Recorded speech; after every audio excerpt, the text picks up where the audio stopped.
எல்லாருக்கும் வணக்கம். போன வாரம் நம்ம ரிவ்யூ பண்ண பங்குகள்ல 3லேருந்து 10% வரைக்கும் ஒரு சில பங்குகள் மேல போயிருந்தது. அடுத்த வாரம் நெறைய விஷயங்கள் நடக்கப் போகுது. அதெல்லாம் என்ன மாதிரி மார்க்கெட் டைரக்ஷன் இருக்குங்கிறத பார்க்கலாம். அது மட்டும் இல்லாம அடுத்த வாரத்துக்கான 7 பங்குகள ரிவ்யூ பண்ணலாம். வாங்க வீடியோக்குள்ள போலாம். போன வாரம் 4 நாள் தான் நம்ம மார்க்கெட் இருந்தது. அதிலே 3 நாள்ல சூப்பரா மேல போயிருந்தது. அதுக்கப்புறம் இந்த ஈரான் இஷ்யூனால கீழ போக ஆரம்பிச்சது. போன மாசம் அதாவது ஏப்ரல் மாசம் ஒரு சூப்பரான மாசம் தான் சொல்லணும். அதாவது நிஃப்டி 5.81% வரைக்கும் மேல போயிருந்தது ஒரே மாசத்துல. Mid cap 15%, small cap 18%. அதாவது போன மாசம் நெறைய பிரச்சனைகள் இருந்தும், நம்ம மார்க்கெட் சூப்பரா மேல போயிருக்கு அப்படின்னு தான் சொல்லணும். அப்புறம் அடுத்த வாரம் நிச்சயமா ஒரு 3 விஷயம் நம்ம கவனிக்கணும். முக்கியமான விஷயம் ஸ்டேட் எலக்ஷன் ரிசல்ட். எந்த அளவுக்கு ஆளுங்கட்சிகள் அதே மாநிலங்கள்ல வருது, அல்லது எதிர்க்கட்சிகள் அல்லது புதுசா இருக்கிற கட்சிகள் வருது அப்படிங்கிறத பொறுத்து நெறைய மார்க்கெட்டுக்கு இம்பாக்ட் இருக்க போகுது. நெறைய பேர் எதிர்பார்த்துட்டு இருக்கிறது வெஸ்ட் பெங்கால்ல பிஜேபி வருமா? அப்படி வந்ததுன்னா, அது நிச்சயமா மார்க்கெட்டுக்கு ஒரு பாசிட்டிவா பார்க்கப்படுது.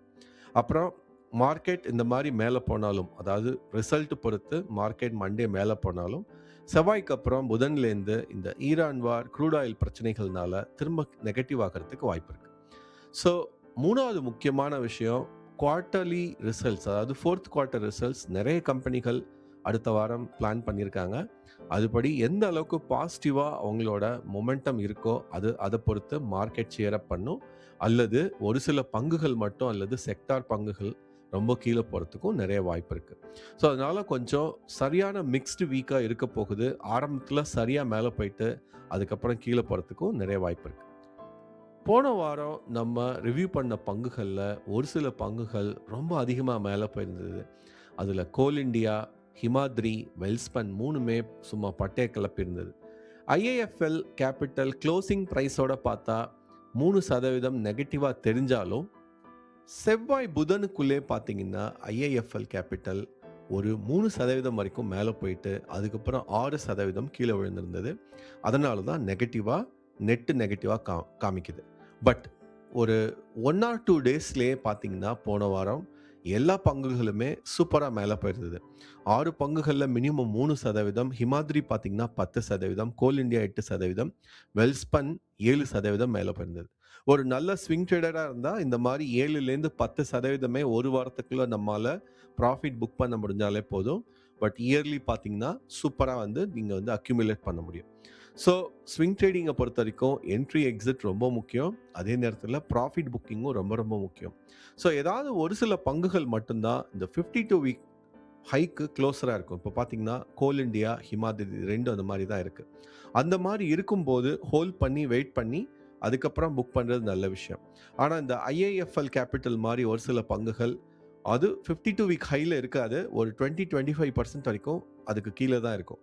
அந்த மாரி இருக்கிற பங்குகள் நம்ம ரொம்ப சின்ன மார்ஜின்லயே வெளில வர்றது நல்ல விஷயம்.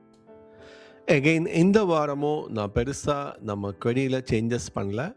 ஒரு 3, 4 பங்குகள் மட்டும் இந்த லிஸ்ட்லேருந்து வர்றத எடுத்துட்டு, ஒரு 2 பங்குகள் மட்டும் அந்த RSI 70க்கு மேல உள்ளது செலக்ட் பண்ணியிருக்கேன். என்ன ரீசன்னு நான் அத ரிவ்யூ பண்றப்ப சொல்றேன்.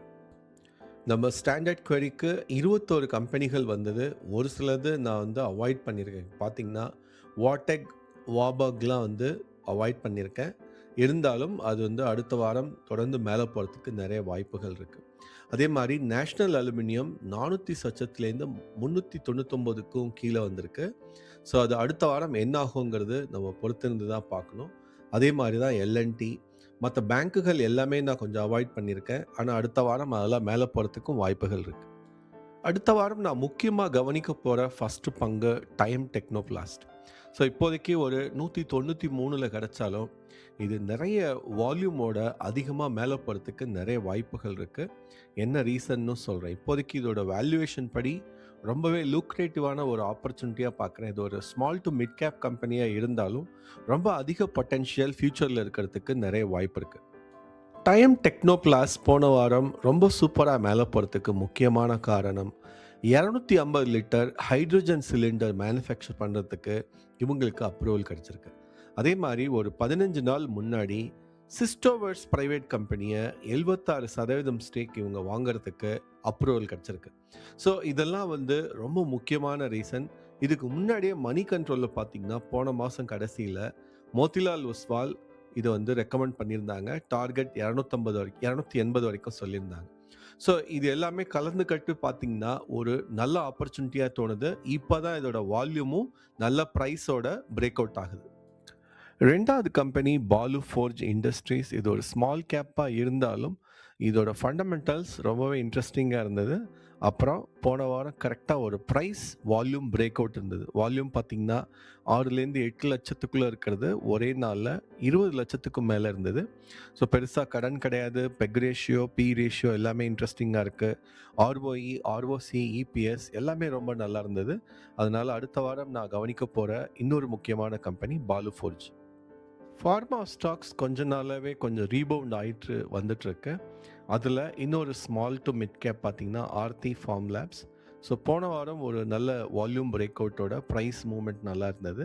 ஸோ 740லேருந்து இது எந்த அளவுக்கு மேலே போகுதுன்னு தெரியல.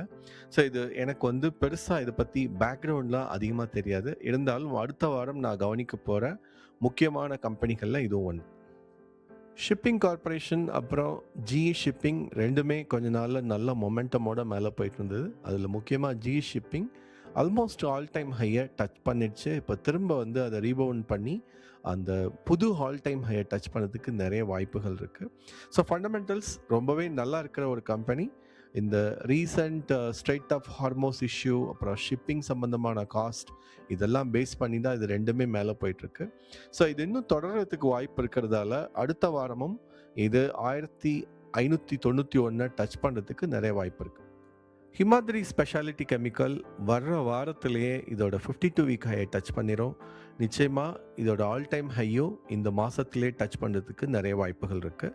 மற்றபடி இதோட ஃபண்டமெண்டல்ஸ் எல்லாமே சூப்பராக இருக்குது. தொடர்ந்து வால்யூமில் அதிகமாகிட்டு இருக்கிற இந்த கம்பெனி இதோட ஆல் டைம் ஹையை எந்த அளவுக்கு ஃபாஸ்ட்டாக டச் பண்ணுதுங்கிறது பொறுத்திருந்து பார்ப்போம். செம் இண்டியா ப்ராஜெக்ட்ஸ் ஒரே நாளில் 20% அப்பர் சர்க்கியூட் அடித்தது போன வாரம். ஸோ இந்த கம்பெனியை பற்றி உங்களுக்கு பேக்ரவுண்ட் தெரியலன்னா, இது போன வருஷம் அதானி குரூப் வந்து ஓனர்ஷிப் எடுத்திருக்கு. அதாவது மே 2025லேயே இதோட எக்ஸ்எம் டிஎம்சிசிங்கிற கம்பெனியை இவங்க வந்து செம் இண்டியாவாக மாற்றி எடுத்திருக்காங்க. ஸோ அப்பையிலேருந்து இது ஒரு பெரிய பிளாக் பஸ்டர் குவார்ட்டர்லி ரிசல்ட்ஸ் கொடுத்துட்ருக்கு. கிட்டத்தட்ட இந்த காலாண்டு பார்த்தீங்கன்னா ரொம்ப சூப்பராக மேலே போயிருக்கு. அது மட்டும் இல்லாமல் இந்த ஒரு வருடத்தைய ஆர்டர் புக்கும் எங்கேயோ போயிருக்கு. மேசிவ் ஆர்டர் புக்குன்னு சொல்லலாம். ஸோ இவங்களோட புது ஆர்டர்ஸ் மட்டுமே பார்த்தீங்கன்னா 14,000 கோடிக்கும் மேலே இருக்குது. ஸோ டோட்டலாக இவங்க ஆர்டர் புக் மட்டுமே 24,500 கோடிக்கும் மேலே இருக்குது. ஸோ இதெல்லாம் வச்சு பார்க்கும்போது இந்த கரண்ட் ப்ரைஸ் ரொம்பவே சீப்புன்னு தான் சொல்லணும்.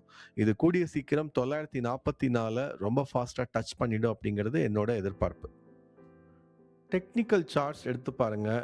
ஒரே நாளில் கடந்த 2 வருஷத்தில் இல்லாத அளவுக்கு வால்யூம் பிரேக் அவுட்டை நீங்கள் பார்க்க முடியும். ஸோ இதோட ப்ரைஸ் ரேஞ்ச் கிட்டத்தட்ட 480 வரைக்கும் போயிட்டு இப்போ நல்லா வந்து ஒரு 2 மாதத்துலேயே சூப்பராக ரீபவுண்ட் ஆகிருக்கு. என்ன காரணம்னா இதோட குவார்ட்டர்லி ரிசல்ட்ஸ் ரொம்பவே சூப்பரான ரிசல்ட்ஸ். ப்ராஃபிட் டபுள் ஆகிருக்கு. ஸோ அது மட்டும் இல்லாமல் இதோட ப்ராடர் மார்க்கெட் வந்து அந்தளவுக்கு சூப்பராக இல்லாததால தான் இது வந்து கொஞ்சம் கீழே வந்துட்டு இருந்தது. ஆனால் இப்போ ப்ராஃபிட்லாம் மேலே போயிட்டு நல்ல ஆர்டர் புக் இருக்கிறதால இது இனிமேல் வந்து தொட முடியாத அளவுக்கு ரொம்ப புது உயரங்களை டச் பண்ணுறதுக்கு நிறைய வாய்ப்பு இருக்குது. ஸோ அடுத்த வாரம் நம்ம ரொம்ப முக்கியமாக கவனிக்க வேண்டிய ஒரு கம்பெனி செம் இண்டியா.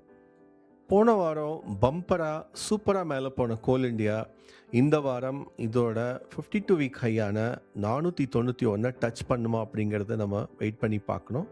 என்ன கேட்டிங்கன்னா இதோட 545 கூட 2 மாதத்தில் டச் பண்ணுறதுக்கு நிறைய வாய்ப்புகள் இருக்குது. ஸோ அடுத்த வாரம் மண்டேயே மார்க்கெட் சூப்பராக கேப் அப் ஆகி மேலே போகிறதுக்கு நிறைய வாய்ப்புகள் இருக்குது. காரணம் எலெக்ஷன் ரிசல்ட்ஸ்.